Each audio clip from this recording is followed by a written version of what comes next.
ఏమైందిరా కాలేజ్ నుండి అప్పుడే వచ్చేసావు? మా సార్ గారు చచ్చిపోయింది. రే ఆగు, కూర్చో మాట్లాడాలి.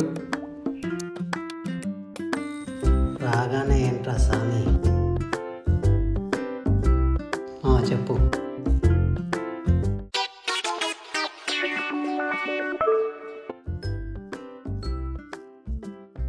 అసలు నీకు లైఫ్లో సీరియస్నెస్ లేదురా? ఎందుకు లేదు, ఉంది. అసలు నువ్వేమవుదాం అనుకుంటున్నావురా? నీకంటే బెటర్ అవుదాం అనుకుంటున్నా. ఎదురు సమాధానాలకు ఏం తక్కువ లేదు. అంతేగా మరి. నాకు చెప్పేటోడు ఎవడు లేడురా, కనీసం నీకన్నా చెప్తున్నా విను.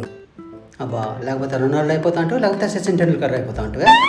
లైఫ్లో ఒక ప్లానింగ్, ఒక పద్ధతి, ఒక గోల్ ఉండాలిరా. హలో, ఆల్రెడీ నా ప్లాన్లో నేనున్నా. ఏం చేయాలనో నాకు తెలుసు.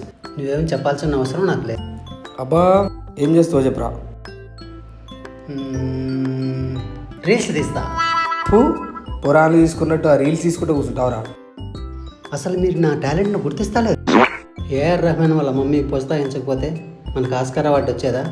సచిన్ టెండూల్కర్ వాళ్ళ డాడీ ప్రోత్సహించకపోతే మన దేశానికి భారతరత్న వచ్చేదా? ఇలాంటివి రోజుకు 10 నేను కూడా చెప్తా. ఇదే నాకు ఎంకరేజ్మెంట్ లేదు కాబట్టి నేను ఇక్కడే ఉన్నా. అదే ఎంకరేజ్మెంట్ ఉంటే ఎక్కడికో వెళ్ళిపోతున్నా. రీల్స్ ఇస్తాడట, వీడియోలు తీసుకుంటూ కూర్చుంటాడట. చూస్తుండ్రా, నా వీడియోలు కూడా ఏదో ఒక రోజు వైరల్ అవుతాయి. అప్పుడు నేను కూడా ఫేమస్ అవుతా. వీడికి ఎంత చెప్పినా అర్థం కాదు.